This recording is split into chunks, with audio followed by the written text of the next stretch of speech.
So today I'm going to share with you guys 5 plyometric exercises that are going to help you become a better, more powerful, and more springy runner for your next race. How's it going, runners? My name is Justin Thompson. I'm your average running PT. I help the average runner achieve their own personal elite status. If that's something that you guys are into, then go ahead and click that subscribe button and click the bell so that you know when the next video comes out. So the reason I'm going to give you guys 5 exercises is because I don't think there's any one magic bullet exercise that's going to help a runner improve that overall power output and improve that overall springiness in their legs. I think there's got to be a combination of the exercises that's going to combine to effectively improve that springiness through the running cycle, through the running gait. And the reason for that is because I want to generate as much power as I can vertically, but also horizontally over the ground. So doing just straight jumping exercises up in the air, or just doing horizontal exercises over the ground, I don't think you're going to generate enough power output going horizontally, but I also don't think that you're going to be as running specific if you're just going vertically. So that's the reason I've got 5 different exercises that are going to train both horizontal and vertical, but I'm also going to show you kind of that these exercises are also going to train not just maximal power output up into the air or over the ground, but it's also going to help to train the springiness in your Achilles tendons and in your plantar fascia as well. So, and I'll kind of make note of which exercises are training which things. So if you already feel like you have a lot of power output, maybe you just need to train the springiness of your system, then maybe you could even take it down from 5 exercises to just a couple.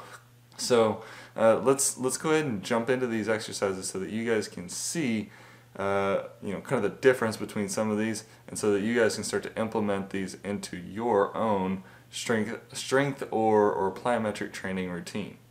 Now, before I give you these exercises, I want to make very clear that these are not prescriptive for anyone. You obviously want to make sure that your body is able to handle these things, so I do not accept any of the risk for putting these out there. You take on that risk yourself. Just make sure that your body has the capability to do some of these things, and obviously if you just start at a lower intensity, then that's a good thing too. So one of the first exercises that everybody's going to probably know is a jump squat. And why do people do a jump squat? Well, number one, it's a great way for producing maximal power out of your lower body, and because you're using the most muscles possible whenever you are doing this jump squat. You're going to engage your glutes, your quads, your hamstrings, your calves, everything are going to work together, your core, all of that. It's going to work together to perform this jump squat, and you're going to gain as much power output out of your entire lower extremity as you possibly can. Alright, so it's not going to work quite as much on springiness. You can work it in a springy kind of a way, but it's not meant for that specifically. It's meant more for generating the highest amount of power output that you can possibly generate. Now, I do want to make sure that you aren't just spinning forever on the ground. You can train that springiness a little bit, but as soon as you hit the ground, you can bounce it right back up. Just make sure that it is a jump squat and not just what our next exercise is going to be, which is a thrust jump. So let's move into that thrust jump exercise, and just like the squat jump, it is training vertically, but instead of training that maximal power output, now we're going to switch to training that springiness in the calves, in the Achilles tendons, and in the plantar fascia. So the key to this exercise is not a significant knee bend whenever you jump. So that's kind of the differentiator between a jump squat and a thrust jump, is that your knees are staying almost completely straight. Not completely, I would cushion it to some degree, but you are basically landing in such a way that is going to kind of mimic your running gait. So whenever you run, You don't want to have a super deep knee bend because you're going to lose a lot of your springiness and you're just going to absorb all of that free energy but not be able to release it. So whenever you land on this thrust jump and during your gait cycle, you want to land on somewhat of a stiff knee, but obviously you're going to absorb that impact a little bit. But the main point of this exercise is to train that springiness in the Achilles tendons and in the plantar fascia. They kind of go together, so they're both creating that spring off the ground and returning that free energy that we talked about in the previous video on the why for plyometrics. Now the next exercise is going to be side-to-side hops, and obviously this isn't training specifically horizontal or vertical. This is going to train more of a stability component for our lateral strength and stability needs.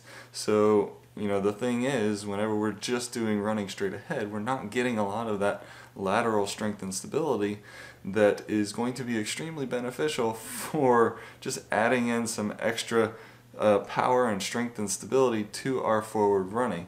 So I like to make sure that we are adding in a little bit of lateral strength and stability as well.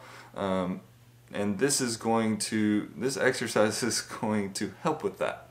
But you're probably going to notice whenever we do this, we're not going for maximal height, we're just going for getting on and off the ground as quickly as possible. So then you can probably guess that we are going to be training the springiness, not necessarily the maximal power output.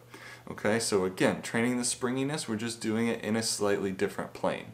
And these can be done both single leg or double leg. I like to do them single leg because I do have enough of the strength and stability. Obviously, if I'm tired from the run that I've done previously, then I'm probably just going to take it down to double leg because it's a little bit easier on the body. But doing it single leg is obviously going to mimic more of your running because it's basically a series of single leg hops from one leg to the other whenever we're running. So if you can do some things single leg, that can be helpful as well. Now I also want to start to generate a little bit more of that maximal power going horizontally over the ground. So one of the things that I love to do for that is called a broad jump. And this is basically where you just have your feet together and then you are just going as far as you can over the ground straight ahead of you. Okay, so this is that, standing long jump that you did as a kid for the presidential fitness test or whatever, just to see how far you could actually make that jump.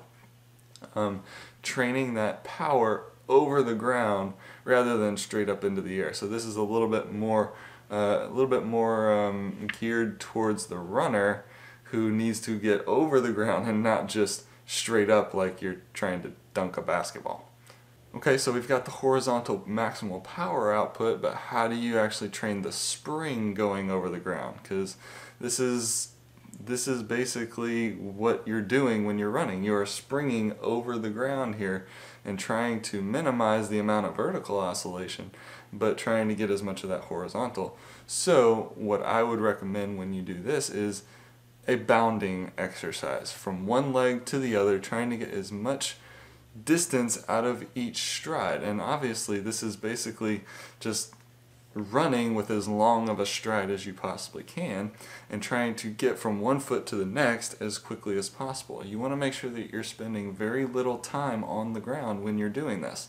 So you can't take too big of a stride because it'll slow you down, just like overstriding with running.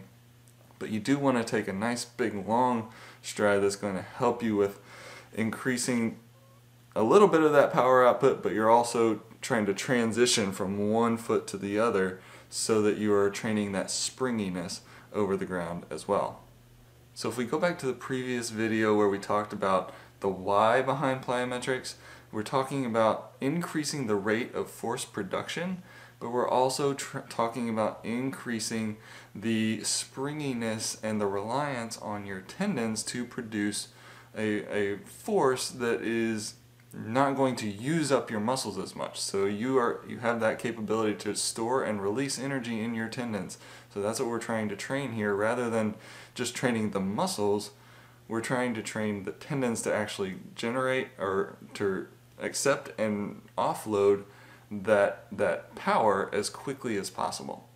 So hopefully those 5 exercises will help you in doing that. I know that for me, these 5 exercises are extremely helpful because I know that whenever I'm just doing, say, MAF running or low heart rate running, I definitely don't feel like I have that springiness in my legs, but whenever I start to reintroduce the plyometrics, that turnover happens quicker, that time spent on the ground just feels significantly less, and it's that decreased time on the ground which increases that cadence overall and gives you that increased power output that is going to help you to run faster in your next race.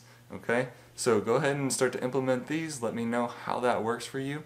Now head on out there, seek your elite. God bless, and I'll see you next time.